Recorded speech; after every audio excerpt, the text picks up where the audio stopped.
Hey everybody, Guy with the Meter here. Just getting things set up, giving people some time to jump in and to connect.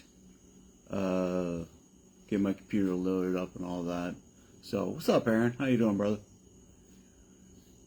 Give it a second here. I know it's been raining all day. I haven't gotten much for anything done, and I'm okay with that. I am perfectly fine with not doing much of anything. So I'm strange. It's not strange, but it's the way that I am is if I can't just sit down on the couch and not do anything. I can't just zone out. I gotta have there's always something to be done, always to be doing something, always to be going, always to be fixing whatever. So when it's raining, that means I can't go outside and do anything. I can't work in the yard. I can't do anything. So it's like, oh darn. Now, last night we got the idea to do a Disney trip, and so we hit Epcot. We left here at about 2-ish, went to Epcot, had some awesome fish they have there at a restaurant, and then left from there to go to the Magic Kingdom to watch the fireworks and all that good stuff, and we didn't even get home till about 1:30, 2 o'clock, something like that. So yeah, so it was a good lay around, do nothing day anyways. What's up, Russell? How you doing, man? Chris, what's up, brother? Let's see here. Aaron. Yes, so they stayed out of Protect. That's awesome. That is so freaking good news, man. That really is. So, we'll still give it a minute. The main conversation topic for tonight, and obviously if we scroll off to any other direction, then, that's fine. It is what it is. That's what we're here for. But the main conversation we're looking at tonight is pretty much like, what are some good car audio myths? And, some are like a guarantee, like you hear it all the time. There's no way in heck because, it may be that the people that are fresh into it believe it and talk it. And when it gets out, when you start, moving up, if you will, and been in it for a while and know some people, you may find that not be true. But you may find some that everybody says is fake that you actually have in your hands proof that it's not fake. It's actually very quite true. So we're gonna give Russell a couple minutes to catch into, and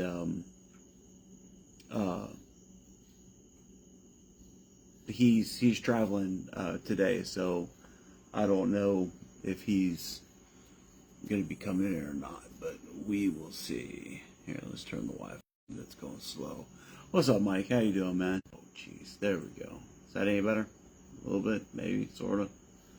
So, let me log in on the computer so I can see what's going on also. And again, this is kill time. Russell says, I ran to Hayden today, and man, oh man, the 15 is going to be classic. That is awesome. That is so cool. Cool thing about Hayden and I have known each other for a minute now. Back even before I think I knew him even before I was Guy with the Meter, back when I just was, testing stuff out in the parking lot. And I know that he doesn't like taking second place. He's the type of guy, if he goes something, he is full, head over heels, dive into it, make it the biggest and the best and everything else. No, Microsoft, I don't want to freaking listen to your new crap. So yeah, I am beyond looking forward to this show coming up. The area is good. The amount of space is good. The overall planning of it, from the way that Hayden and his wife are talking about, hi mom, are talking about running it, is just sounds awesome, with all the food and all the other things they're going to offer into it. Never mind afterwards when the sun goes down, because everybody's already there for the audio. I believe that you're going to catch a discount, or I don't know, but you're already there. You might as well catch a movie. If you've never been to a drive-in theater, it's awesome. They're cool. I like them. And the cool thing is, with all of our sound systems, we just tune to the radio station that it pronounces through, and we can play that movie so loud they're hearing it 3 counties over. So that's always a plus. So, all right, let's see.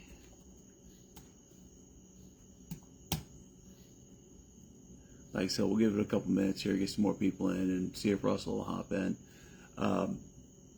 he was traveling. He and his family traveled to out of Florida over the weekend, and I am not sure what their location is right now because I messaged him earlier and he said, "Yeah, if I'm there." So that's cool. Let's see. Rosa says, "I'd love to Bluetooth my music to the move." Oh yeah, no, I Bluetooth the movie to your system. Yeah, God, anybody doesn't know, Russell has got an old box. I think it's a Tahoe. It's the 1500 at the time. It was the two-door, extended back and everything. And that truck is just violent. That truck is beyond violent. So, you'd have the bass, have some of the guys that got the speakers outside their vehicles, have all the mids and highs around it, with everybody, it would all level out. I think it would just sound freaking awesome. Okay, so that is a Suburban, because I wasn't 100% sure when they started calling them Suburbans or not, because the one of the trucks that we were working on at the U.S. Amps facility was a two-door SUV, big SUV, but it just listed as like a 1500 something. It wasn't a Tahoe or anything. So I don't know if they've always had this. That's right, because they have had the Suburban since the 50s, haven't they? Or was it the 60s, whatever. Yeah, so I guess the Tahoe is the newer one that's kind of just been floated in the 90s. So let's see, let's open this up here. Yes, it's going to talk, so give me a second. Okay, so that. Yeah, shut up. Nobody's talking to you. So.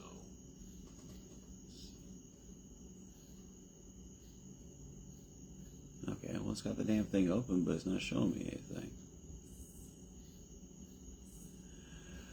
Oh, jeez Louise. Alright, we'll get open eventually. So, alright, well, I guess Russell ain't going to make it, or if he is, he'll be coming in later on, but that's kind of the question of what we're going for here, because, like, what kind of... You always hear the stories of, my friend had this, or I knew a guy that had that, or there was a guy that had something else, and this happened and that happened. And you're scratching your head and you're like, man, that's, I got a friend in Canada. You don't know him. He's up in Canada, and he had two Pioneer 12s in the back of his car, and he turned off for the first time, and it blew every window out. All the windows were out. We're like, yeah. Come on. But then you got the ones that people will fight to the end, talking about box rise and how much of an effect that has on your system and how it says in your setup. And you've got the people that are very strong head over heels into it, in which those are, the people that have got the impressive systems and the people that are actually winning the competitions and the high end people. But you've got the people that will say there's no such thing, that's a made up deal.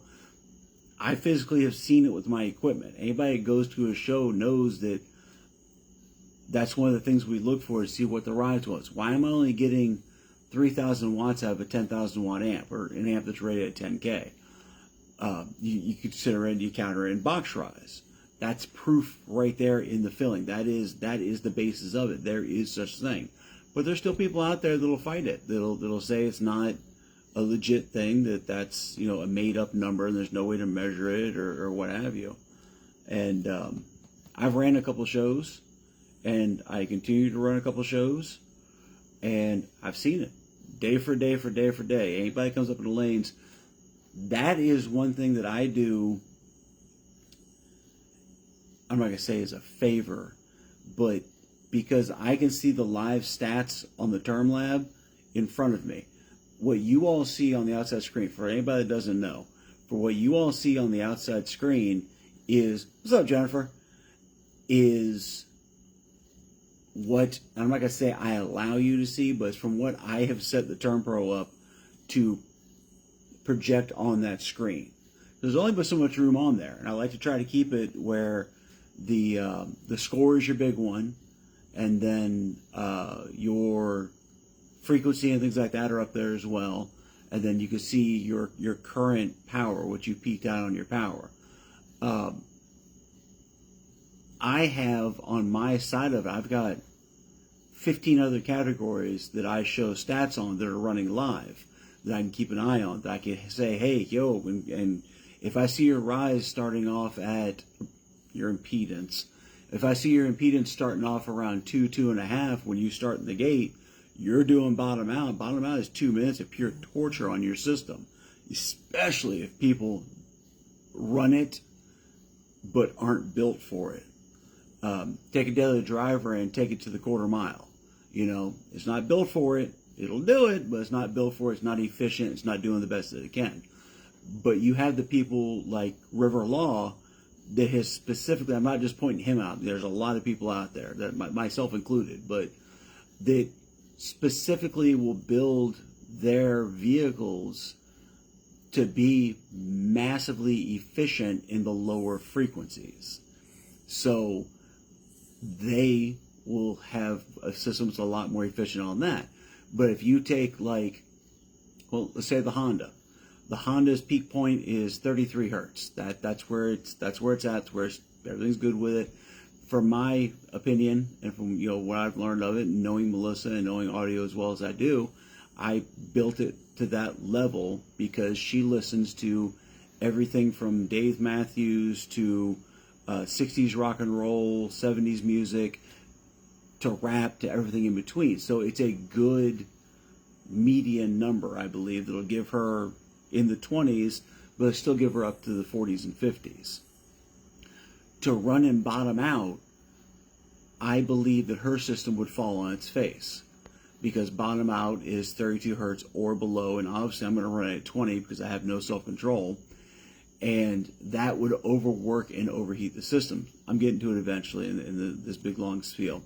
So what I myself as the judge am doing when somebody is running on the bottom out, running bottom out, is I keep a look at the live impedance readings, and you will see it'll start out at, whatever, we'll just say for base numbers here, 2.5 ohms.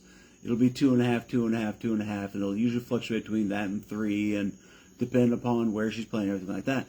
But if I start to see that, shooting up quickly, I'm going to be nice and I'm going to throw a bone. I'm going to be like, hey, you might want to turn it down, you want to calm down, your stuff's starting to get hot and starting to get, overworked. And then, funny enough, what a lot of people don't think, but is on the exact opposite of that. If I see them holding a 2.5, 3 for a long time, and then all of a sudden it drops down to a 1.5, that may mean they've blown a sub, or that may mean that they've, there's a fault somewhere in their system. What's up, Eric? How you doing, man? What's up, Jennifer? Y'all coming to the Zephyr Hills meet Saturday? I don't know. We'll see. Throw me an invite if you would, please. Send to me through PM. But I keep a live track on the impedance rise so that things like that don't happen, to give the person a heads up. I'd much prefer that everybody stop you in the middle of a run and save your equipment than just sitting back and shooting with someone else next to me and not even paying attention, and then you blowing out your subs. And could be $100 worth of subs. It could be over $1,000 worth of subs. I don't know. I don't care. It's not my equipment, so in turn I'm trying to help you with my test equipment, seeing stuff that you're not being able to see. I know for the longest time, for many years, I had a very, very, very minimal amount sense of smell because of the meds that I was on. Hell, my truck actually caught fire the first time it caught fire, and I didn't know it until the cabin was, pretty full of smoke, and I said, hey, what's that? Because my nose was burning at that point. I wasn't even smelling it. So I don't pay attention to things like that. So if I'm running in the lanes, now I'm on different meds and all that stuff, so my smell has come back a lot. Plus I quit smoking. Plus I quit vape. Plus I quit the flavored vapes. So that has helped as well. So now I've got a little bit better sense. But on the same note, if I'm in, we'll just say, Russell's lanes, and he sees a number that I'm not seeing on my end, I would think it'd be common decency for he being the judge to inform me of such, at least, get my attention or something. If I do like that, cool, that's great. That's my thing at that point. We had one of the last Crescenda shows they ran in Sarasota. They had a guy there that had a van. The van was just amazing. It was like an 80s style van, and the guy had, you know, alternators, and, you know, obviously in an old box van, they, you know, filled up to the brim full audio. In the middle of the bottom out run, his belt just went zing and flew right off, and he had nothing. And actually, when in the middle, like the first 30 seconds, and we're all doing like this, and he's locked in on the screen. He's going like this. He's going, because he was wanting to get that number. I can understand it in that sense, because at that point, the damage has already been done. And if you are chasing numbers, or if you're going for something, you've been working for something, and you're right there, pedal to the metal, take it down. Let's see if we can get the checkered flag at the end.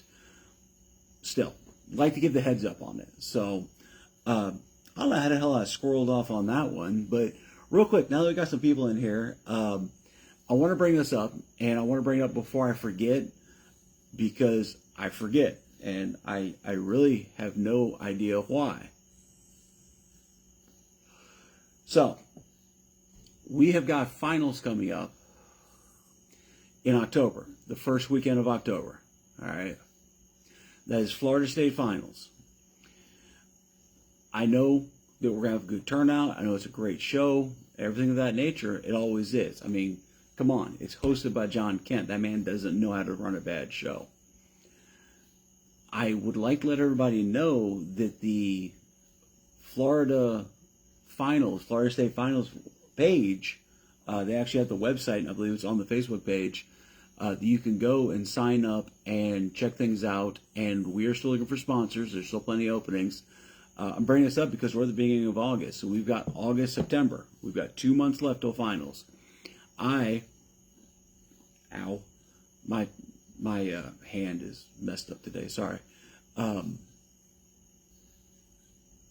will promise, to the best of my abilities, that I will have all the points labeled and added up. I am scheduled to do that tomorrow, because I don't know what the blaze I've done, but I know over here this is all fouled out, but my pivot point on my thumb over here is locked up, so I'm not going to do much physical labor, which stinks because I got to change the oil in both of my trucks, but that'll wait for another day and go a couple of days without being done. Nonetheless, getting through all that. So tomorrow I'm going to be stuck in the house, forcing myself not to do anything again for another day. With that, I don't consider doing stuff on the computer doing anything. So I'm going to work diligently on trying to get all the scores and not all the scores, but all the points and everything added up, and see, we only have one more show in Florida until finals. And that's the Hayden show. That's the was it rebased version 2? Oh God, I'm gonna feel real bad if I said the wrong name to it. Yeah, I did. Partially. Love for the Lows rebased version 2. Russell, hold your horses on that. I'll get you in a second. That's our last show before finals in Florida. So that shows a 3x show. You can buy in on points up to double. So you could pay for 6 points. You know, pay for 2 runs, but get 6 points. I don't think that anybody with the intent to go to finals really needs more than 6 points.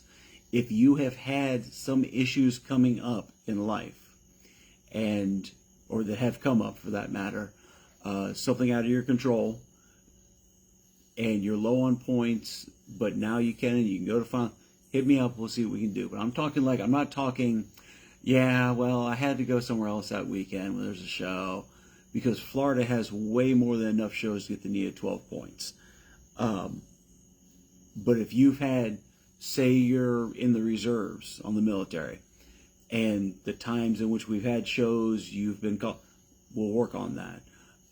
If you have had other hardships in life, if you have, what have you, hit me up. The worst I'm going to do is say no, but, honest goodness, more times than not, we try to work, because life happens, especially for a lot of you, because a lot of you have been with us for a while, and this isn't your first show.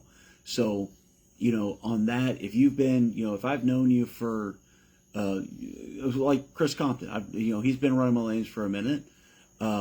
If he comes up and says, hey man, I had blah, blah, blah. Okay, cool. You know, let's make this happen. Because I know next season's going to be here. I know the season before he was here. This isn't a one-hit wonder just to get an award. So, all that being said, let's see. I see a couple people talking in here, and that's awesome. Let's see if we can scroll back here and start answering some questions now that we've got some people in here. So, Aaron, what's up, buddy? What's up, DeClue, Compton? Hey, Jason, Suburban. Yep. Let's see. Yeah, Chris Compton says, yeah, I'm probably going to stay for the movie. As Hayden said, what's going to be playing? I don't, he has not said, he's not validated or verified exactly what is going to be playing. But I'm sure if you look up the movie theater by the address, and which is given on the ACCL page under our events tab, if you look up that, I'm sure they have a playlist on there on what is going to be gone. I don't know how many actual screens are at this theater either. Because according to Hayden, it is a rather large place. I think he says 10 acres, in which that's my property. And I've got a pretty decent amount of land. So, but I believe for that, I would think there'd be at least 2. But I don't know. You know, I don't. The most we have around here is the Joyland Drive-In in Dade City. And that's like a single one, barely squeezed into the corner of a piece of land right on 301. So, which was fun back in the days, because when you had the Sony Discman and you had the, hey, thanks, Chris, I appreciate it, brother. When you had the little RF modulator where you tune your radio into like, you know, 88.9 or whatever, 87.9, whatever, I'd be listening to the music. Just got done seeing one of my buddies in Dade City. Right when I start coming up to it, it would change to whatever movie it was. And then about a quarter mile past it, it would change back to whatever my CD player was playing. So, all right. Let's see here. Probably gonna stay. Yep, Hayden said the movies. That is correct. I say it'll be whatever. It's new that weekend. Yeah, they do constantly run some good updated movies there. Yeah, so Russell, that's funny you say that, because the 2 Kicker 12s in the trunk shattering their windows was believable until I saw a system that actually blew out the windshield. And I will give 10 seconds on the blowing out the windshield thing, and then I'm not, because I can make that an entire show just talking about how damage in certain vehicles shows up and not in others. But the thing with the blowing out the windshield always finds a hoot, because I've seen people doing 40s that bust out their windshield. And then I've seen guys that are doing 60s, still with factory windshield, that isn't blowing it. You know, I was tapping a 60 in the Nissan. I never cracked it. I don't think I've even clapped a 60 in this thing yet. It's already on windshield number 5. Now, mind you, 2 of them were, you know, self-inflicted, nonetheless. But no, the thing with the windshields always gets me, because I talked to a guy not talked to a guy. Oh God, what the hell is his name? He was a video guy. I know him, but I just can't think of him right now. But he used to do a lot of videos and such. And he's like, I blew out the back windshield and I forgot to record it. And he goes, I'll reenact it. And he takes a speaker and he throws it through the back windshield. And he's like, that's the only way you could do that. And yeah, that was his whole haha thing. Blowing out back windshields is a hell of a lot more complicated than blowing out the front. But blowing out the front, I've seen with a lot of them, the roof itself will bow out a little bit. A little bit of pressure gets up in there, so then it starts to crack it out there. But yeah, the guys there talk about how my friend, I saw he blew out all his windows in his car when he put his new subs in there. I'm like, that doesn't, no. Good story. Nice. Tell it to your kids. Let's see here. Yeah, I'm sure you go through a handful of windshields there, Russell. Oh wait, no, you don't, because you've got the plexi windshield now, if I remember correctly, in that truck. Yeah, I guess that took a couple of them to learn. That was the better route, unfortunately, huh? Let's see here. Yeah, it's Chris Compton, kind of funny. Term Lab shows rise because mine is 8 ohms. I wish it was a myth, but you know, Chris, I've talked to a lot of people about this, and I truly have. People do, you know. I'm the guy with the meter, so you automatically think I got some knowledge or something. But I think I would prefer a vehicle that has a good rise like that versus a vehicle that has nothing, because with higher rise, your subs run cooler by nature. Your equipment isn't working as much. versus having something where you're wired in the dog dirt trying to squeeze out that last bit of power. For myself, I prefer Rise because I like the demo. If nothing else, I demo the heck out for my neighbors and anybody that's driving down the highway. Because I'll full tilt that all the way down to the target meet that we go to, and then turn it down, turn it off, and not even play it the rest of the night. Just out there and hang out with people and listen to their system and stuff. When I get back in it, crank it up full tilt the whole way home. And everything in there runs good. Everything in there runs cool. Everything in there runs the way it should. Because, and I'm not saying this to be like me, but I've got it wired right for my situation. I don't want to squeeze every little 1/100th of a watt out of those amps. In my personal opinion, for myself, if you have to work hard on squeezing everything out of an amplifier to meet your needs, then I believe that you are redlining a 4-cylinder when you need to buy a V8. I don't see a reason in overworking the equipment in your vehicle versus buying something up. Now, fine print on that one. The difference would be if you're trying to stay in a specific class. If you're trying to stay, we'll say in wall 1, which is a 5K cap, but you're around the verge of hitting that 60. Every time you go on the meter, you're right up there. You're doing a 58. You're doing a 59. Okay, so that's the difference. Where in street racing, then you drop in a third gear, floor it, and hope the hell the motor stays the other way. You shift the other two out to max every ounce you can out. I can understand that.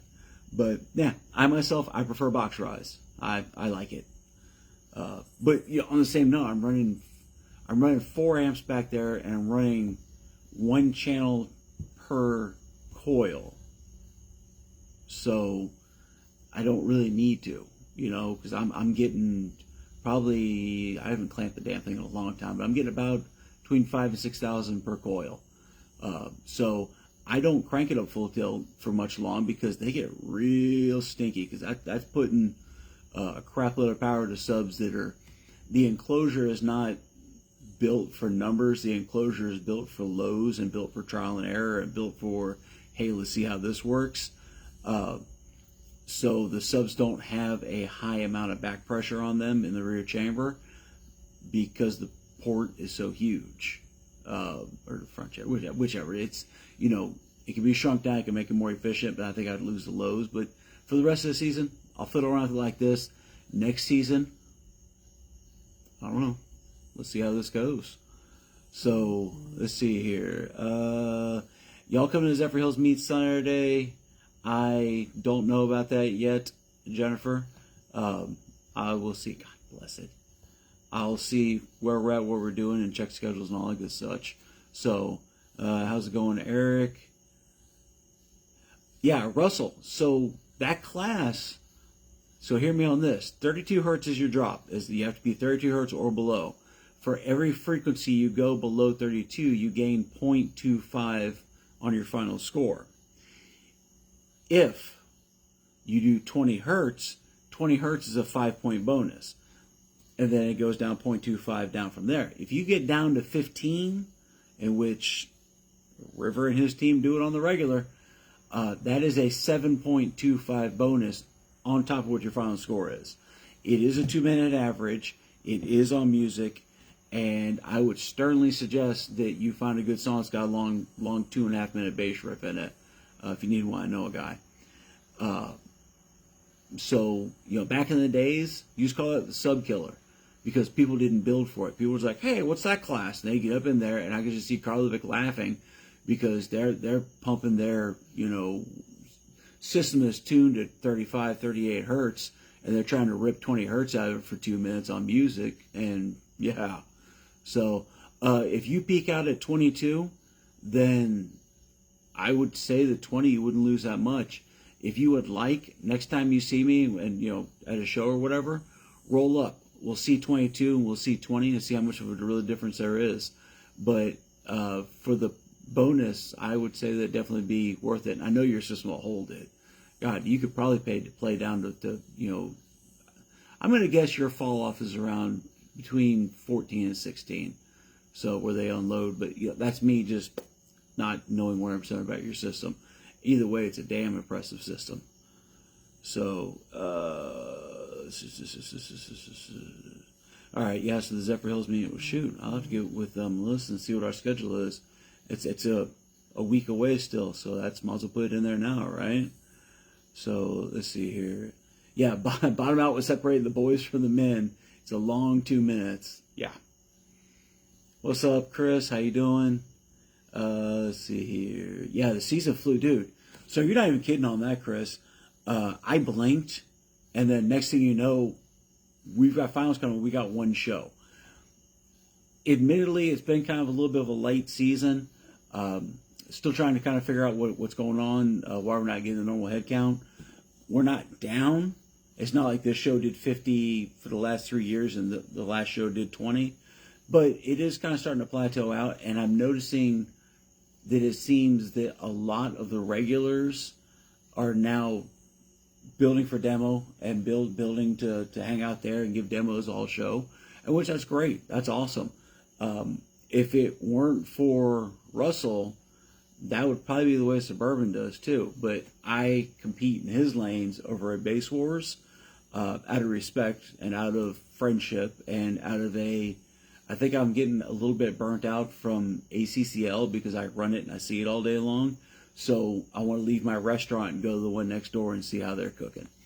And, Russell at Base Wars, I got to say, I was very happy with it. So I might take home a second, if not third place this season. I'm freaking ecstatic over it because then I'm going to build up for first place. Then that's going to be the fire that's needed to light me up to get me going again. I drive the truck. And then when I get home, I'm like, oh, this would be cool to do this, that, and this. And then, oh, yeah, I got to do that. Oh, yeah, I got to do that. Oh, yeah. And then it just skips out because I never put myself as a priority. I never put myself on top. Right now, I'm having some mechanical problems that have kind of put a cinder block on my feet. So I got to get to the point where I need to stop and slow down and let my body rebuild before I continue on. I'm 48 freaking years old. I'm not 25 anymore. And then add all this crap to it. This puts a toll on the body. So, over time, that's why I'm not busting tail to get the Suburban ripped out and rebuilt before the end of the season, because I don't mind second place. I don't mind third place. I don't mind not even ranking, because then that tells me, well, shoot, now I got to do something. I believe it was George Reyes, and I'm sure there's plenty of other people aside from, but that ran in my lanes. And Donald Calgar, I believe, was the same way. That every show they competed, they got first place. And it wasn't by a tenth, and it wasn't by, just barely, or they take home a second place this show and a first place on the next. They were constantly first places by a substantial gap. And then the next seasons I didn't see them. I'm like, what's going on, guys? We're cool. We're buds. I was just wanting to know. I don't care, but it's not like I'm upset because they left. I wanted to know, so maybe it's something I could fix. And they're like, there was nobody in our classes that were competing with us that were close, because they were, a 2.5 decibel gap from second place. And first place is awesome, but if there's no competition in the game, then what adrenaline do you get from playing the game? And I think that's kind of why I faded out for a bit, because when I had the Pathfinder, I was taking on first places left and right. And then I ended up donating that to a friend that was in need at the time. And then I got the Burb, and the Burb, I'm like, it's got plenty of space. I can remember working with Krause and working with Tim Johnson, and, we had space for days. The Suburban is one of the biggest vehicles you could buy, definitely at the time. So we had plenty of real estate. So we sat down, Krause, Tim, and I, and decided to, put the build in there with the 6 Orion 15s and tune it stupid low, and I like that and great. And I just never really got back into competing, I think, because it was just fun. Then after that whole big thing, this was wrong, that was wrong, this was wrong, and now within the last year or so is when it's actually been up and going and all the problems have been fixed on it. So, but I'm wondering, back to the whole freaking circle of things here. You know how I ramble on. Just kind of seeing what's going on. If we're losing the pizzazz, if we're losing the thrill, then let me know. What can we do? Come up with ideas of different ways to compete. If this is all just an illusion in my mind, and I'm extremely hard on myself, which I am, and I've got the mindset of nothing is ever right. Everything is wrong. There's got to be something that can be fixed. What can be done with this? What can be done with that? And that's the unfortunate mind. Maybe I'm overthinking it. I don't know. But either way, or if you have different ideas of different formats, that would be awesome just the same. Who knows? That's what I want to talk about real quick before I forget and I squirrel out again. I will be releasing the 2027 rules. Will be releasing new revision. The only thing that I am changing is for FTW 3 and 4. I'm changing it from 2 mics being in the vehicle to 1 mic being in the vehicle. That will be the only changes to the rules. Comma. Unless somebody hits me up, PM, call, whatever, to say, oh my God, Jason, blah, blah, blah, blah, blah, and bring something to my attention that I have been blind of, if you will. But I don't see that happening. I don't get any complaints, or if I get complaints, it's usually by second place of the format in which it currently is. So that's the only change I'm making. I will pronounce them like I always do. It's all copy and paste, or announce them, not pronounce them, announce them. So yeah, that's where we're going with that. So, all right, Russell, nice plug. Are you going to be doing anything at Flexing on the Farm in March? That show is still extremely far away. Usually after finals is when I start pushing and promoting shows thereafter. But up until finals, just letting you know the way I am, the way I think, and the greased up, rusted gears in my head. I don't like talking about anything for the following season in the sense of shows and such as that to any extent prior to finals, because I don't want people getting confused on possibly not hearing me say a date and assuming that that show will be of this season. We will be doing Flexing the Farm in March. I will give as many details, or, Russell, if you would like, please feel free to post things like that on my ACCL page, or if you post them on your own, tag ACCL, tag hashtag Guy with the Meter. I will push and promote them as well, as hard as I can. I like to, I'm not saying bad against you. You can bring it up as many times as you want, but I'm just letting you know the reason why I don't. The show that Russell is speaking of is going to be huge in March. This show is going to be huge enough as to where I have broken my rule of not throwing and hosting shows in March because of TDH. Because TDH takes all of me to do it. I want that to be the big one. But because Russell's a good friend, because he is in the audio community, because that man knows how to have a presentable vehicle, there's no question about it, running this show will happen. We will do it. It'll be in March. I don't believe I've gotten a flyer on that yet, because if I had a flyer, or if you've created a Facebook page, which is the absolute preferred, then I could tag that on our calendar at ACCL, and then up the tab is going to be events. See, I like that plug. And in the events tab will be all of our upcoming shows. Now, before anybody goes in there and says, but Jason, you've already... Yes, the shows that are regular shows that we do every season, the moment the page is created, like, for example, Dean's show, Music Wars, he posts that show shortly after whatever, if he has a show now, within a week or two, he's already posting the next year's show. So when he posts that, I add it to our calendar. For TDH, when Nick and the TDH team finally get everything in order and get the location verified, reserved and everything like that, and they post it, I post them because I do them every year. Even when I quit metering for Florida, which I doubt will ever happen, even when that happens, whomever is running the company will have me as a judge, and I will still run that TDH show because that show has a lot to it. So, but yeah, so set me up. If I don't have a page or anything like that, if you don't have a page set or whatever, get that done. Tag me in. I'll add it to our calendar. So, but yeah, the season definitely flew by real fast there, Chris. So, John, I don't know. I see it says you're here, and I don't know if you're here when I was talking about before. I was letting people know that the Florida State Finals page is active for information and such, and that sponsors are definitely welcome. We take team sponsors, we take company sponsors. I say we, excuse me, John takes team sponsors, company sponsors, private sponsors, everything on everything on everything on everything.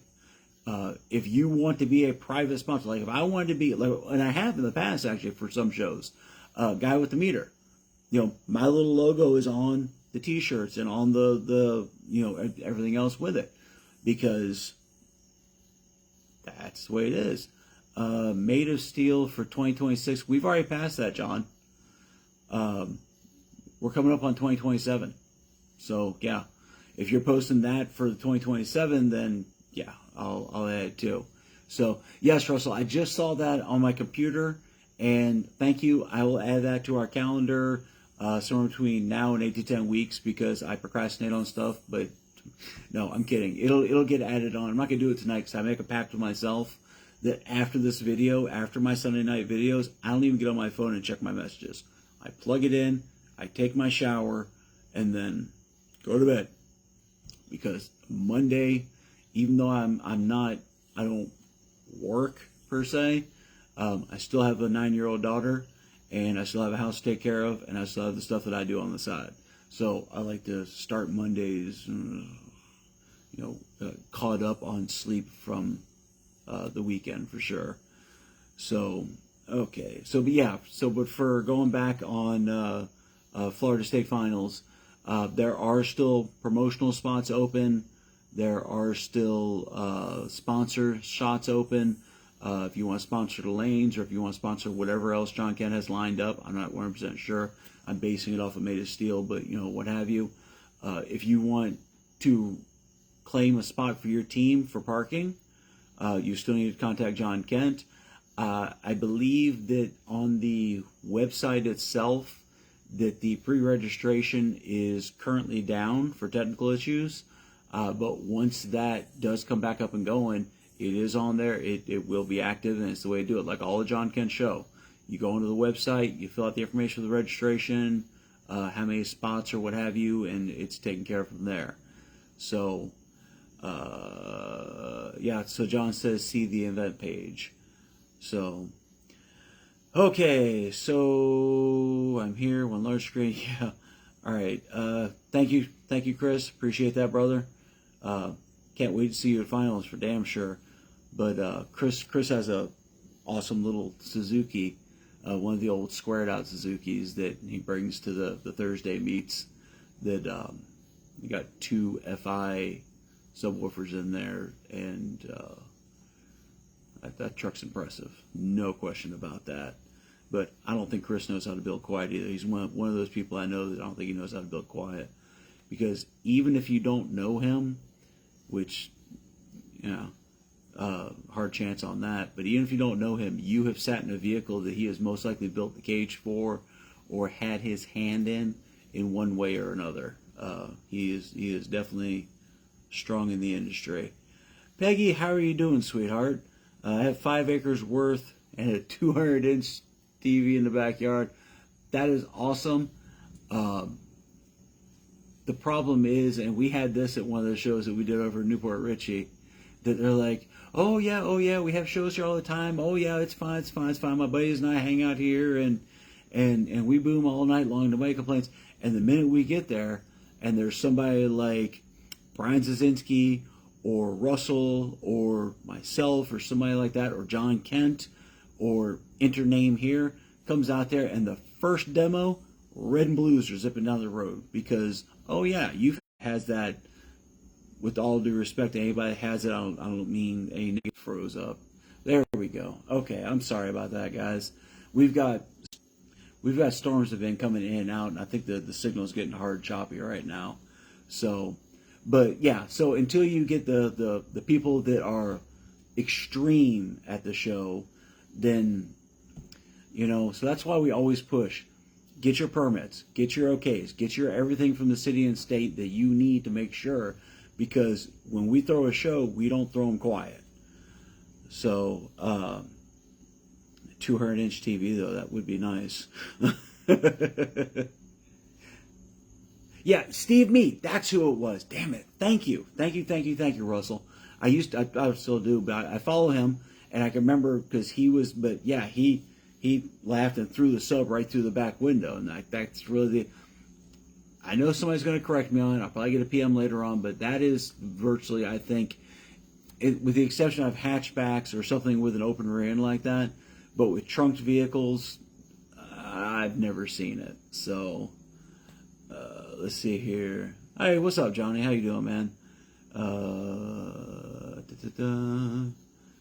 Kind of funny term that shows up. Yeah, there you go. Okay. And Mr. Price, how are you doing, sir? I know it's been a minute since you've been here, but I'm just not catching up on that. So, yeah, anybody gets a chance, I believe, so Hayden has requested that we get there at 8 o'clock in the morning. Lanes open up at 10. Takes me about 15 minutes to set up.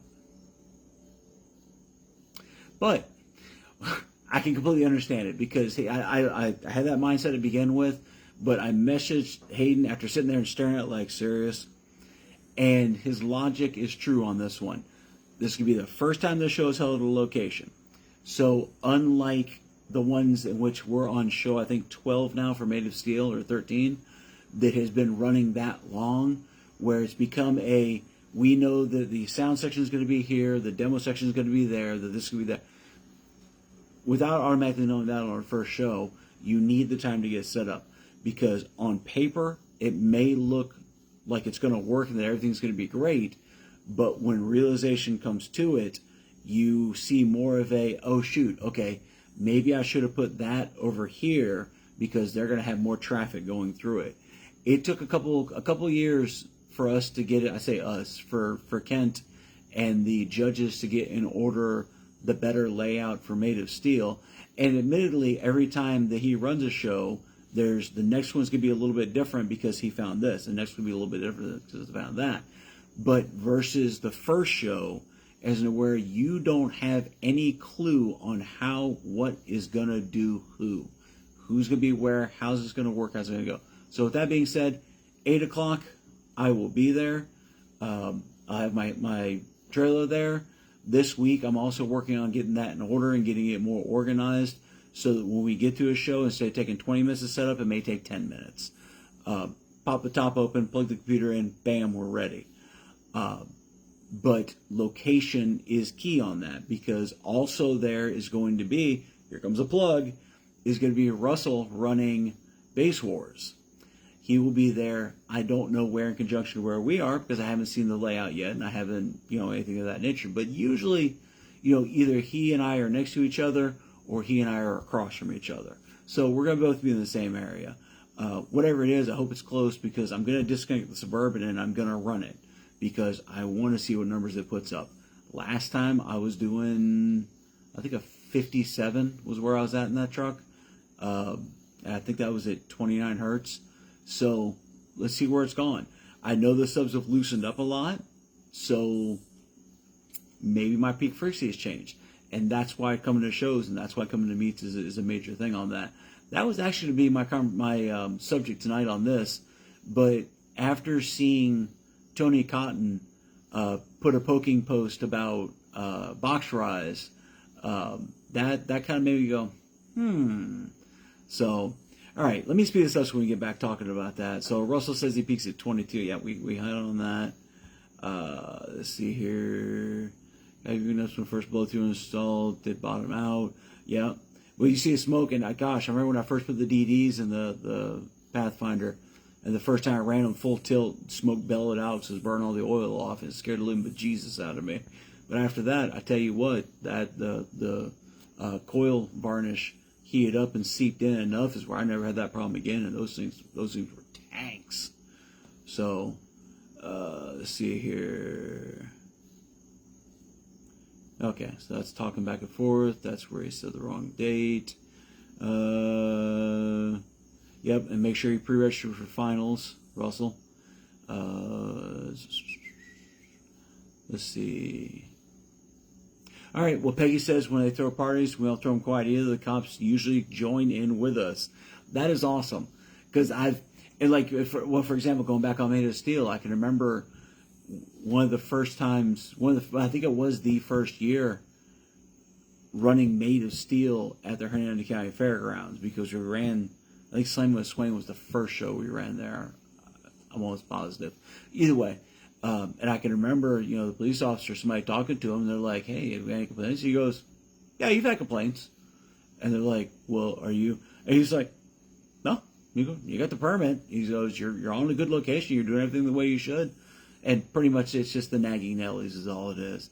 And I still stick 110% strong on, if I'm driving down the road blasting Hank Williams Jr., a cop won't touch me in this area. The minute I put anything else in there of that crazy bass music, I bet I have a dozen of them following me to my house. Not fair, but it is what it is. My neighbor next door, every once in a while I hear them blasting their music, and I chuckle and like, "Oh, that's cute. All right, you have fun with that. I'm not going to ruin your day." So, but yeah, that cop choose come join us. That's funny. Russell says, "I've seen some crazy loud donks ripping quarter panels now. That's impressive." I've seen lots of videos of those ripping off the quarter panels, starting to separate the trunk shell from the inner from the outer piece, and just blowing that out. I've seen the spare tires that are flapping around. I mean, it's definitely some impressive stuff. There's no question about that. And there's different flavors, different cultures. I know a lot of people love trunk rattle because it just has that different feel to it, that different. Maybe it's nostalgic for some of us that, since the 80s where you've been audio, and that was when you put the quarter on the trunk and you're watching it, you're like, "Hey, I just saw that jump," or the roof, or, whatever, or put a soda bottle up there. Yeah, I mean, that's just nostalgia for it. I don't hate it, but I tell, "Hey, what's up, G-Body?" I will say this, on the Honda, with that back license plate rattling like crazy, I stopped that with a quickness. I believe, I can't remember if I bolted it.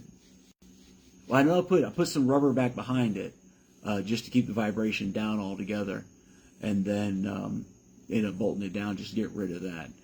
But the Honda's a different beast too. It's not a 93 Honda Civic. It's we've owned this brand new CRV that Melissa still drives, and she doesn't want the rattling noises. It's understandable. It's not a bass vehicle. It's a vehicle with bass in it. Big difference. But yeah, like talking about the box Chevys, those guys build them up to be nothing but speakers and electrical. So yeah, you're going to get rattles on it, Myra. So Mazel embrace it with every ounce.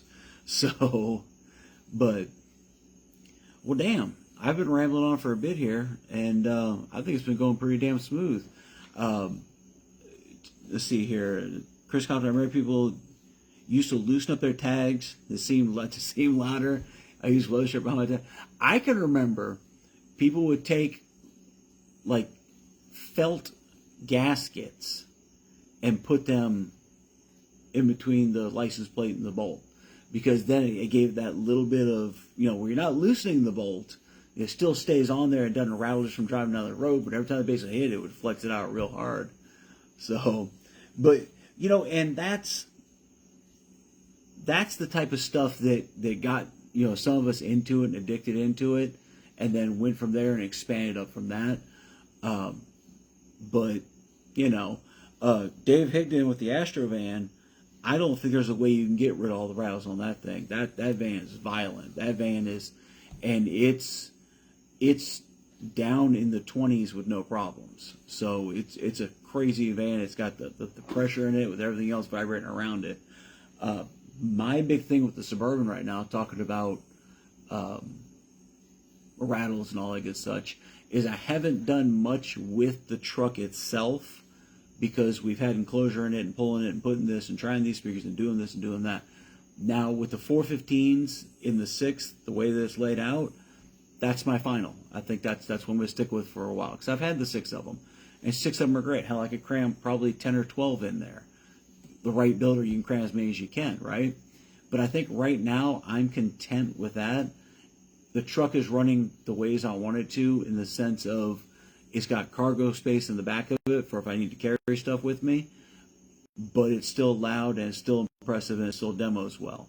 So now I'm going to start doing stuff like put carpet in it and probably reline the roof and, you know, stuff like that. But that was something else that got in my head, and I was thinking about this, because you'll hear people that will say, watch out how much dampener you put in there. Watch out how much noise dampener you put in there, because that's going to take away from your numbers. Okay, so do you put no dampener in there? Because I've had people tell me that before too, and they're strong in their statement. They're they'll see my roof, they'll see my floor, or not the roof, they'll see my floor, and they'll be like, oh, that takes away from it. I'm like, how do you figure? Oh, because that muffles that muffles it, absorbs it. It doesn't do anything for you. Okay, that's cool. You know, somebody believes something, you nod your head, you let them go their way. All right, that's cool. That's cool. Good for you, buddy. But you do talk to people that have found that once they have put up to a certain amount in there, that they quit gaining and it started losing again. So I can kind of see the rumors on both of those. Not the rumors, but I can see the basis of the both of them. Because you've got this guy that had a different vehicle. That's something else to take into consideration when you hear these things. Is, like I've said before, what works in a 99 Suburban may not work in a 2002 Ford Explorer, or damn sure wouldn't work in a Crown Vic. You got to take things like that into consideration too before you hear somebody say something and then just grip it and run and dive bomb with that's set in stone, that's word. You've got people that do this professional, that 8, 10, 12 plus hours a day, that's what they do. They wake up, they go to work, they do that, they come home, they go to sleep. Tony Cotton just pops in my head right now as somebody that I know personally, that he wakes up, he goes to work at US Amps. He works on whatever vehicle they're working on for that day. And he works on it until 5, 7, 9, whatever, late at night. Then he goes home and does whatever. Then he wakes up and does the same thing again. So people like that can do the trial and error. People like that can go with like he was talking about before, with the quarter wave theory. And I call it a theory because all math and science is theory. There's no way around it. Nobody's going to break my mind on that. I took college, and college referred to as theory. So in my eyes, that's professional enough. So, but with the quarter wave theory, you will have people that will stand to the end on it, and rightfully so. And then you'll have people that will fight it and say, "Oh, that's made up. There's no sense to that. There's no way in that. Every vehicle is different. Every area is different. Where you locate on the earth, and where's this and where's that." But scientifically speaking, you can't question the outcome of science. Rephrase that. You can always question it. Question everything. Life is about questioning things. Expansion of mind and projected path in life requires questioning things. But what I am going to say is, for something that has been proven time and time and time again, look into it and do it, and then make a determining decision on if it is fact or fiction. I can't think of anything specific right now, but there are so many things that you can look up that up until a certain time period was the way that it was. And then another scientist or another person, for that matter, has found that, oh shoot, but in this scenario it does that, which is something that prior to they never tried. So that's why I'm usually very open on my statements, especially on videos like this, because I haven't done everything, and I don't have the intent to do everything, and I don't have the proof of everything behind me to do it. What I have is the knowledge that I have acquired throughout time to give me the beliefs in which I do. I'm with multiple levels of education, certification, work experience, things of that nature. For my field, I'm pretty high up there. For audio, I've been doing audio since well before I even had my driver's license. I've been studying audio, I've been working with audio, I've been helping friends out, so I have a bit of knowledge on that as well. But on the same note, I have not done everything. I will still go to John Ken every once in a while, just I see your name up here, and say, hey, blah, and he'll be like, blah, like, oh, yeah, pfft, duh, okay, cool, thanks. You know, you still need to rely on other people and resources to know things. So, silver tape can lay down and make a surface thick. Air efficiency can go up. Same when they resin the inside of the box. Tape is cheaper. If you're chasing tenths, it's worth it. And I like that, because that right there just backs what I said, is that it's really about trial and error. It's about getting to a certain point, and like John said, tape is a hell of a lot cheaper.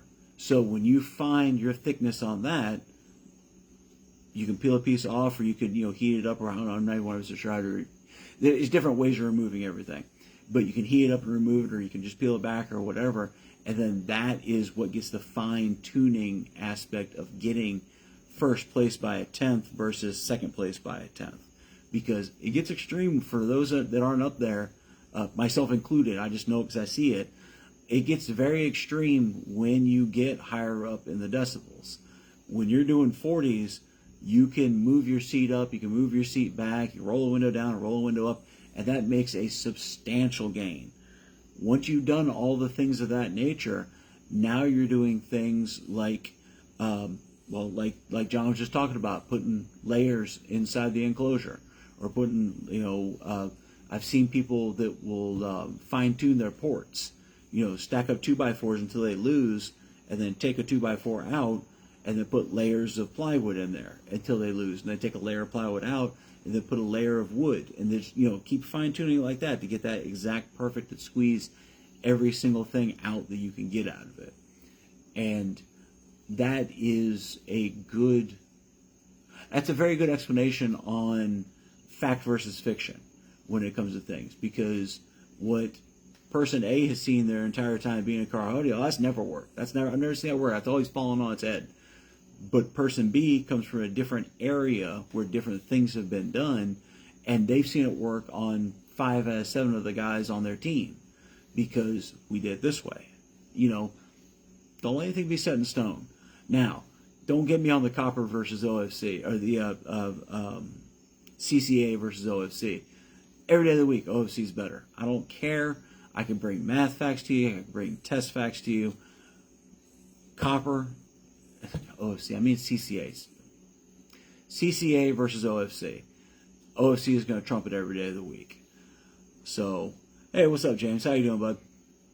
Let's see here. Let me see how far I can go back if I made anything. Yeah, silver tape lay down thickness. Just like MDF, I was told all you needed back then were build some type of birch. Yeah, that's some bull right there. And and that's a funny, you bring that up, Russell, and I'm glad you brought that up, because I've got very good friends of mine that build nothing but MDF. That is their wood. That is what they have found. And they hold records. They've rightfully so on that. But now I've got people that will not do anything that's not made out of birch. And like the I think, what is it, 13, 15 layer cabinet grade, all that good such. That's great too. But you have found two different ways. You may be into Goodyear tires, but I've had a better experience with BF Goodrich. Doesn't see anything's bad with hers, just the way it is. James, I'm going to call you out on that. CCA is not fine, depending on the application. It actually, you got me up on this one. It actually has been proven that it will get not toxic. It'll start going bad quicker. And then even on that, foot for foot, there are differences and variances. You got to figure in temperature. You got to figure out, are you doing exact for exact, strand count, not doing zero gauge, not doing the same, different insulation. You got to make apples for apples, oranges for oranges. If nothing else, absolutely nothing else, in a long-term trial period, OFC will beat the bejesus out of CCA. No way around it. I run pure copper in mine. I run welding cable in mine.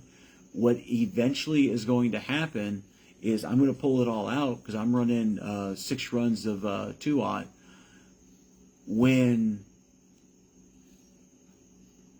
I run my time span on that and win the lottery or whatever, But you know what I'm saying? When financially we rebuild after the cruises and all the good such, I'm going to rip all that wire out and I'm going to run 4 runs of quad-aught. Because if absolutely nothing else, US Amp sells it for $12.25 a foot, and that's the pure copper. That's the we're not selling, CCA or any of that other stuff. This is pure copper. So that's going to make sure that my back power bank is extremely happy. I don't know if I'll run 6 runs right off the top because that's pretty much going to be a second mortgage on the house because the burb is so freaking big. But it's going to happen. That's going to happen. So, but that's stuff down the line. Now that I'm actually loud, it's not as much being loud, it's being reliable, that I know that when I start this truck up, I could reach in, start the truck up, not even, first turn, doesn't even do the wah, wah, wah, wah. It goes boom, and starts right up every single time. It's a Chevy 350. You're not going to kill the damn thing. And then it's riding damn good. The steering box, I finally think that my Tiki gods got a reliable steering box in the damn thing. The wheels are good, everything like that. So I'm like, okay, so it's not a piece of shit. So I'm putting the time and I'm putting the money into it. So yeah, that's down the line of wires and paint and everything else. $425 is a good price. It's not a bad price for sure. So let's see here. Just like MDF, it was all you used back then. Now builds or snaps. Sometimes I just talked about that one. Yeah, see, Chris, there you go. You learned something off of this. I talked about the layers of the silver tape. Demo World tape doesn't make a difference then. No, you're right. And these are those of us that are seeing numbers on the mic, in which I will convert you. You will come to the dark side. I'll tell you this: the ring will look freaking gorgeous on your hand, buddy. And I know you're gonna take them a first place if you're next season. But for demo, yeah, because your truck is solid. Your truck is tank. You don't hear the doors rattling. You don't, nothing of that nature. And if I know right, because you do demo after demo after demo, you're pretty efficient on your system too. So yeah, much love to you, James. Yep. Maybe if you have air leaks. Yep, John, you're right on that. So it'll make it a lot more responsive, or do what have you. CCA, nope, we already debunked that myth. I'm leaking air out of my plexi windows. Don't think for demo purposes it matters. Would it really add if it's sealed? Yes, sir, it would. Oh yeah. Even if it's only a tenth, fixing all your leaks and fixing all your. Anytime there's a leak, that's less pressure the sub is doing, so it's getting out somewhere, not projecting it in the direction in which it's designed for. Anytime there's a flex, for people that don't know, or for what have you, anytime there's a flex, there used to be, there is still now, something called a passive radiator they used to put into enclosures or something, that when the sub went in, that portion of it went out to counter it. That's the equivalency of your box flexing, is that instead of the pressure coming out and projecting forward like it's supposed to, it's almost like you're blowing up a balloon and then deflating it when the speaker comes back out. The pressure staying in the cabinet and not projecting forward, in which its original design was. Assuming you're not running a sealed enclosure. If you're running a sealed enclosure, then you're still not getting the back pressure that could be if you had a stronger enclosure. I know the whole thing going back and forth right now is steel cage versus just building, and there's people that just build that have got zero flex, zero vibration, zero anything, and there's people I've seen with steel cages that everything around it's flexing because it's built shabby. Different for a different day.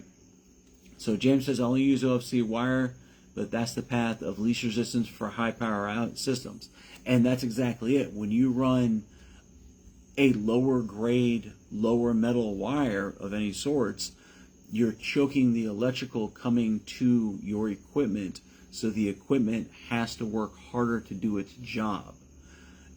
Figure it like this. You got a house.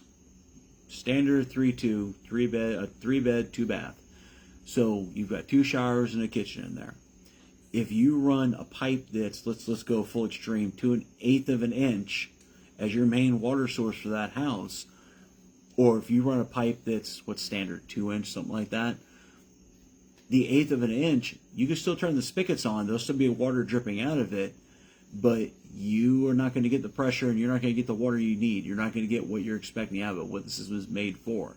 So if you're running, say for example, where I've got the 4 US amps 500s in that truck, those things are power picks. They're hungry.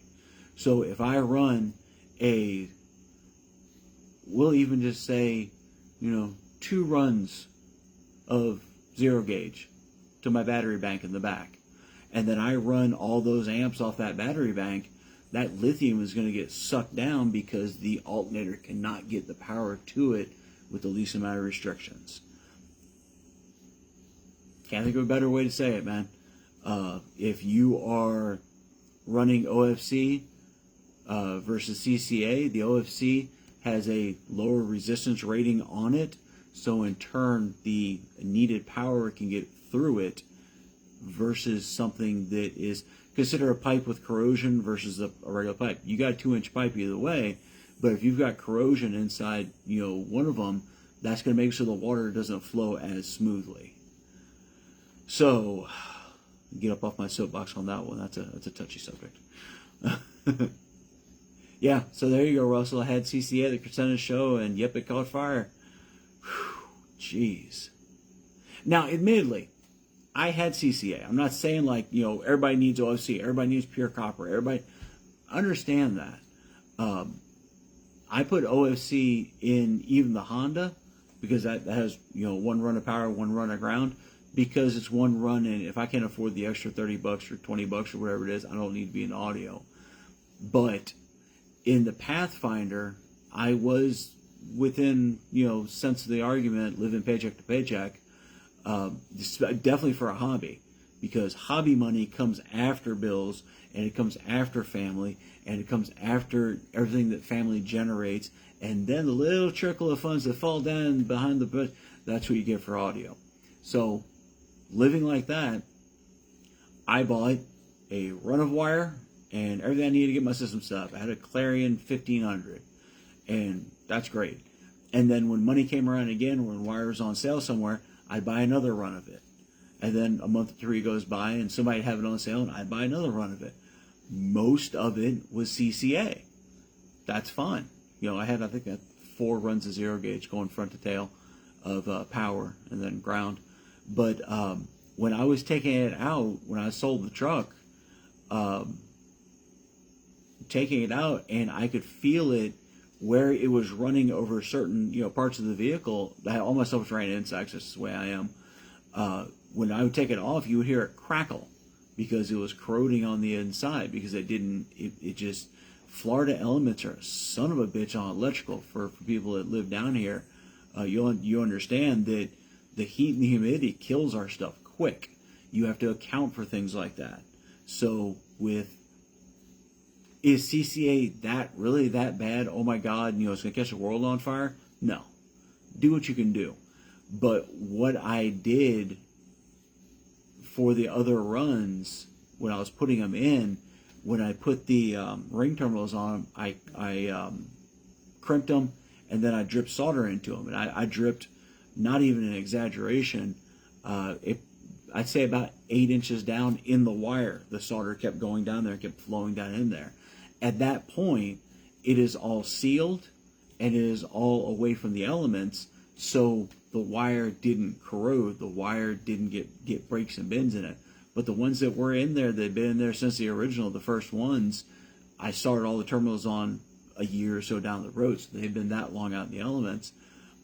You could take it, and when you bent it, it just had a little bit of a crackly feel to it. So I may be a funky scenario on that. I don't know, but that was my moment then. That no, I go on to, was it Wire and Supply? I think was the hotspot on the internet, and get the pure copper welding cable, and that's all I'm running in the burp now. Is runs for that. So yeah, $12.25 for the price, James. For the wire is a good price, and maybe if you made a phone call or something like that, we could probably work something a little bit better out for you, or maybe get team affiliation or something like that. You never can tell. That's the other thing, is that you never can tell. If you're looking at something, or got a question or whatever, hit me up.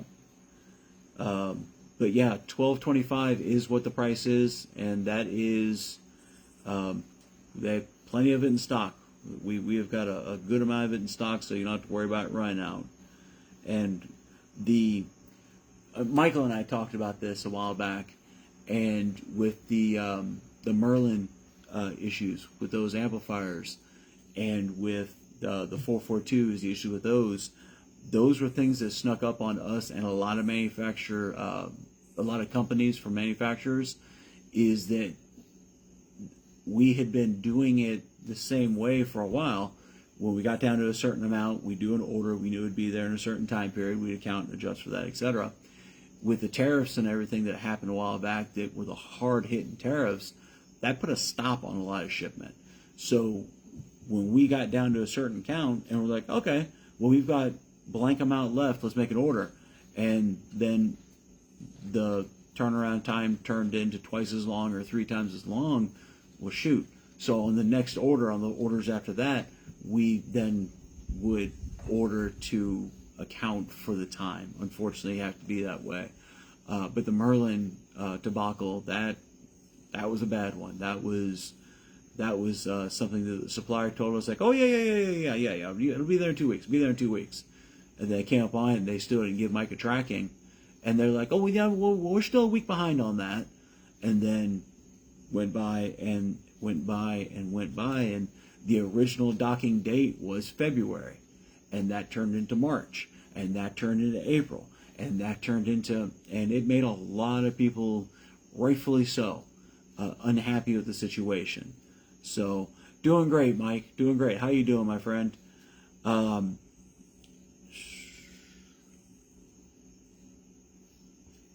There we go. Yeah, water shower with the water hose or a 12-inch shower head, same difference. Exactly, Russell. That is a very good analogy on that one.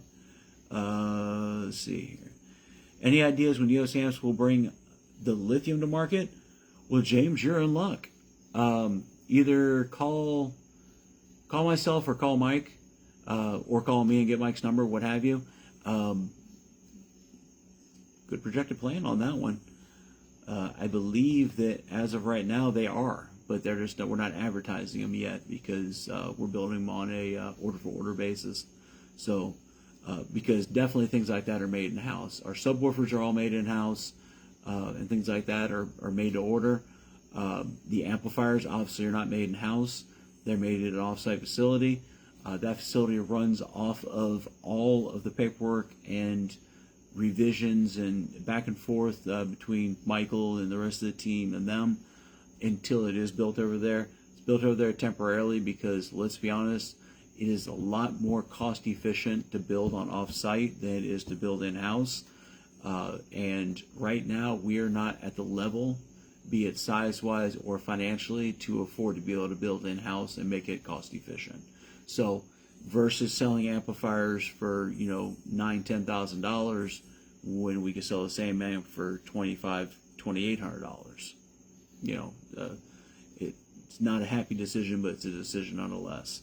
So let's see. Chris says, I know it's a little off topic, but if anyone knows where I can get a dual alt bracket made for a 2014 F-150 with a 3.7 V6, please let me know.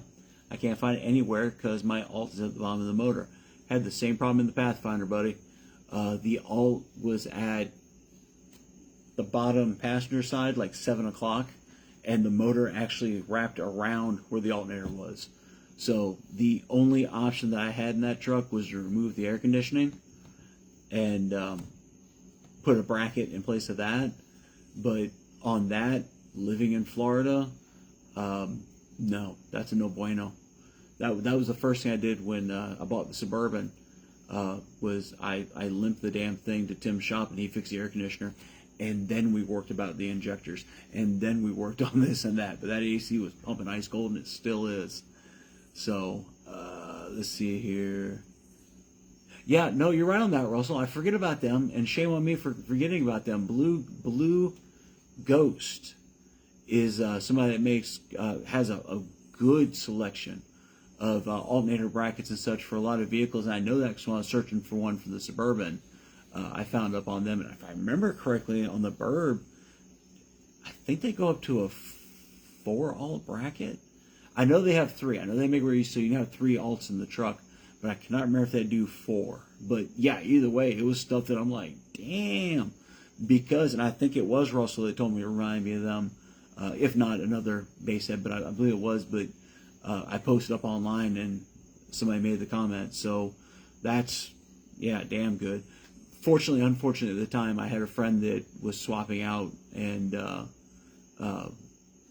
ended up trading out. So it worked out in my favor anyhow. So hey, Thomas, not a single problem with coming late, buddy. There is no such thing as late with my things, because I get on here and I ramble on until who the heck knows when. The good thing is that I do repost it on Facebook, and I do also do it on YouTube. Follow me on there, hashtag Guy with the Meter, or just Guy with the Meter. I can't ever remember. And that you'll know because it's got a picture of me and my sunglasses, because it's a wide, it's like a real short, wide picture. And the only picture I could find was like me looking. You can see the reflection of my glasses. So, you know, however it is, whatever it is. So, yeah, Chris, for a lot of places, unfortunately, and I found this out with my alternators in the Nissan, even though you don't find it online, if you call them up, you can guarantee if they don't make it, they know of a place that does, because you're probably not the first person asking about that. So it's, you know, gotten out and like, oh yeah, no, we don't do that, but check out Bob's alternators, they'll do it for you, you know, because they've had a vehicle in their shop or something like that. So, and you know, another idea I've seen a lot of people do is go to a forum with for your vehicle. Go to like a Facebook forum, guys. That old or what? Go to a Facebook page for your vehicle and ask the question in there. Even though it's not audio related, some people may know there may be audio people in there that just don't, you know, talk a lot about audio because that's not what the page is for. So that's always a good idea on that. So, well, it is 10:25 right now, and I think I've been on for a good amount of time. I think this is a very good show, and we've had a lot of interaction on it. I love it. Let's talk about upcoming shows again and see what's going on with that there. See, we've got the Love for Low shows, rebase, and I'm reading these off to get the verification stay saying sometime around here. The Love for Low show, which is rebase version 2, hosted by the one and only Mr. Hayden Price. That is going to be a 3X. For anybody that doesn't know or hasn't been watching, that is going to be a 3X event, and you can buy in your points. You can pay for double runs and make 6 points at this event. So honestly, if you went to Made of Steel and doubled your points, and then you come to this and double your points, those are the only 2 shows you got to go to in the season. I always do my last show as a 3X. You can bet that Made of Steel and my last show are always going to be 3X events, because the last show, I want to get as many people as I can there, especially because I believe from here forward, Hayden's show will be my last show of the season. That will be, no matter when he does it in August, that will be my last show of the season. I will turn down shows after that. Just, if nothing else, to help out a very good friend of mine, to get the show, to get it gain traction, to build it up. And because, you know what, I like taking some time off every once in a while and getting ready for finals, because finals I think are going to be gnarly this year. So, but yeah, that would be the last show. That is the 3X. Gates open at 8 a.m. The music is from 10 to 8. So, for vendors and everything like that, I believe is when the gates open is 8 o'clock. I don't believe it's for the full people. I'm not 100% sure on that. I'm sure you can contact Hayden or myself later on, and we'll look it up and make 100% sure on that one. But at this show, there's going to be a lot of good food there. There's going to be the usual video games and such that they have at movie theaters. everything to do with the movie theater will be active, with the only exception being they're not going to be playing a movie. So you still have popcorn, you'll still have roller dogs, you'll still have chips, things like that. And there's a full arcade there, I'm told, in which I'm an arcade junkie, so I'll probably take some time off to go out there and donate some money to the arcade. So, all the snacks and everything like that. Hayden's wife, don't fill up on the arcade, on the snack foods, because Hayden's wife will be there selling baked goods. And Hayden himself will be selling his rebased USBs of all the music he picks. And if anybody likes the lows more than Hayden, I think I've yet to meet him, because that man builds some lows and he plays and reps them strong. So go ahead and get that. They'll also have Hayden's hats, t-shirts, such as that. It is $40 to get in. Before everybody starts hopping on and griping. But that is including a $10 food voucher. So pretty much to get in, you're paying to get in and getting yourself some food. So, you know, oh, Russell, you did. That's freaking awesome, man. I gotta check that out, because I haven't looked on it lately. Music is from 10 to 8, and everybody needs to be music off at 8, because I would think that they probably start the playing movies 8:30, 9 o'clock, somewhere around that time period. So they really would appreciate if at that time we're turned off and we're not disrupting people. Chad, we are talking about Hayden's show coming up. That is going to be April 15th. August 15th. The event information is on my page under the events tab.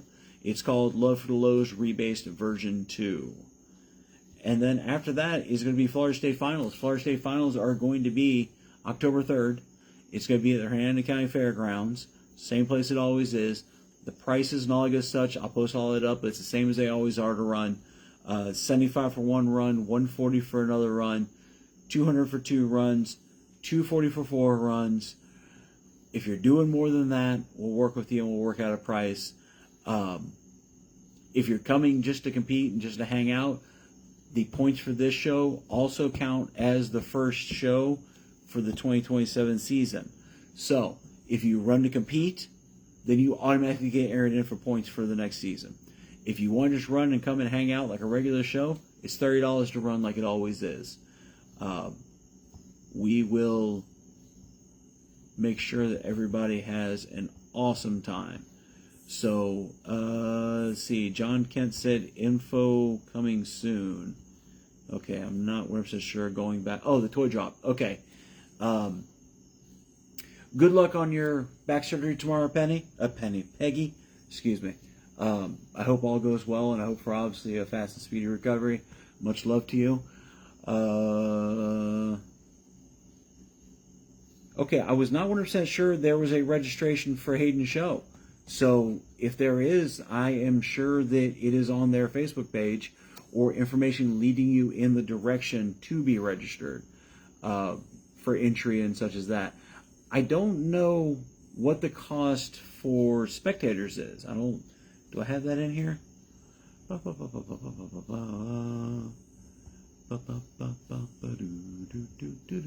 No, I don't have the spectator price if there is one. So I'm not 100% sure, but that all can be found on the page. That all can be clarified with. And if you do want to know and you can't find it, message me. I'll call them, or I'll find it for you. We'll get it all taken care of. So, but yeah, if registration for the show, for dang sure. And don't forget for finals, Florida State Finals. Don't forget to get registered for that and claim your spot, and we get an idea of a good head count of who all is going to be there. So let's see here. Yeah, okay, so that's what John was talking about. James Dempsey was asking, I know it's early, but any news on the toy drop, and if we'll have a new venue. Yeah, so John's always working on stuff. That man never takes a break. And I know that for some stuff, even if it's been something that's been continuing on for a longer time period, a show or what have you, that more times than not, if they don't already have something lined up that they've been investigating, they have 100 ideas of, okay, so if anything happens here, maybe we can move there, maybe we can do that. We got a guy there. So the good thing is that John is always very ahead of the game with this. I think he's been doing this for a couple of years, so I'm very honored to call him a friend and somebody I've worked with for a while. So that's why I enjoy doing his shows. His shows are always spot on. There's never issues at them. There's never worries of anything bad happening, nothing. So let's see, Chad, what's up? Got you on that. Yeah, Russell, I need to get a demo this time, man. I don't know why the blaze I can get one. I know I didn't last time because I was with Tom getting demos in his truck because his truck hasn't worked. I haven't been able to get demos from him. So I spent a majority of time getting demos from him and then running the lanes. So I definitely been making a point to come get one out of you for this show. Please make that known. All right, the show in Orlando looks legit. I'm hoping to make it. Yeah, that's Dean's show. Dean's shows are always on cue. They're always great. I'll post, like I said before the beginning of this video, I don't think you were here, Chad, is I try to talk about too much after finals because we're all working to build up to finals. After that, for the 2027 season, I'll start pumping out the information on that. So, so close to the wife, so I can spend money and keep my audio on. So, yeah, that's one of the big perks of having a lot of the shows here, too, with finals and Slammo with Swain, and then Nikki and JT's wedding show, and Made of Steel, or, all those are Hernando. So I'm like, so it takes me about 12, 13 minutes to get there. That's awesome. I love that. So, but money saved, and make Melissa happy, and happy Melissa is a good thing. So, all right, hey, you know what, guys? I've rambled on way too long on this one. It's 10:34 right now, and it's hot. I'm getting eaten up, and I want to go inside and go to bed. So this has been awesome. This has been great, and I appreciate you all interacting. I really do. If you have any question, hold on. Wiring my truck up this weekend and the weekend ? I don't understand that question. Yeah, Chad, I live over on the east side of the county. I live right over about 5 minutes off of where I-75 and 50 crossover. So yeah, I mean, that's a lot of us have audio around here. It's freaking awesome. So that's why we throw the little small meat. Yeah, James. So the barbecue, Russell, when he comes, he's getting barbecue, and he and I have kind of made this deal that we don't, and John the same, that we don't post it online because it's a really hot spot and we love it. We don't want it to be overfull. But yeah, definitely, James, freaking barbecue next time. Every time Russell's down, we make it happen, and I'm not going to break that tradition. We've already joked about Saturday ordering it and having somebody pick it up for us for the show. But on the same note, he'll be down here Friday, so we're going to eat it Friday too. So, but 2 days of barbecue is never bad. So that's why I want to run US amps for SQ. Shoot, support local. Hey, that's for dang sure, Chad. Damn sure. We appreciate it, man. So, all right, finishing up my 14 PA. I'm going to try to finish my truck up this weekend, all for my 10K. Freaking awesome, Mike. That's wicked. Okay, so Dave just verified for the show. It is a $10 spectator entrance fee, $40 for competitors. But the competitors gives you a $10 voucher towards food and such at the show. So, oh, that'd be awesome, Chad. We have got classes for everybody, so please don't think that you're not loud enough. I know a lot of people, especially people that come from SQ, are like, oh, that's SPL, that's not. We've got classes all the way down to people who are doing, high 30s, low 40s in it, and that's the score, that's the beat. So, but that's awesome. So, all right, hey James, let me know. We'll work something out, man. We'll figure something out for definite, because I don't know if Melissa's coming to the show or if anyone else around here is. So we'll work everything out. So, well, that squirrel jumped in my head and ran right back out again. All right, well, on that note, that's a cue for me. It's time to end. So, hey, that's awesome, people. I love it. Hit me up if you have any conversations or any subject matter you want to talk about with these. I'm trying to spread it out, trying to get covered up in all the places, but you know, I know I make them long, and I know that once the video is recorded and I push it somewhere else, not too many people watch them. But you know what? I don't do it for everybody else to gain publicity. I'm already pretty well known around here. A couple people know me anyways.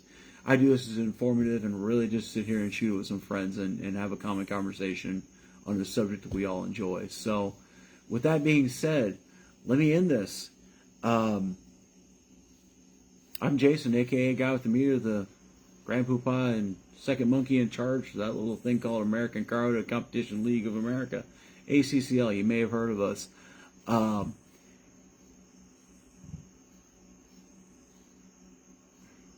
I just had to reboot on that one. Where the hell did that go? All right, so, but yeah, no, hit me up if you ever have any questions, comments, or concerns about shows or throwing shows. If you've got an idea of doing a show in your area and you've got, you know, all of the verification of a spot or something, we're always trying to spread out. If you're not in Florida and you're thinking about wanting to get into competing and being a judge, hit me up. We're loving to spread. I don't like spreading like crazy because I don't want 100 people under us building a bad reputation for the company.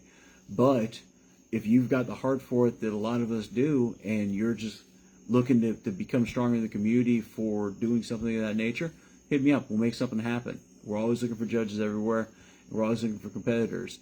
If you're questioning wanting to compete, anybody that knows me know, come to the lane, hang out, watch, bring your chairs. Hell, you can pop a freaking canopy next to us for all we care. Chill out and watch it and see what all is going on. We always have cookies, and I'm always there to talk, and if not, then there's always a dozen other people around there that will love to talk your ear off and explain everything about it, because this is our hobby, this is what we love, this is what I've worked my whole life to get up to and to get to where I am, and there are a lot of people that this is their escape route. This is our to get away from it all, and it makes us happy. So please don't ever hesitate messaging me or meet up at a show or whatever. We're always there to talk, and we're always here to have a good time. With that being said, the time right now is 10:40. I'm going to call this quits, guys. Much love to everybody. Mr. Kent, it's been a pleasure like usual, along with everybody else. And yeah, I probably did freeze because it was raining a little bit and it messes with the signal. So that's it. Love you guys. Catch you next time.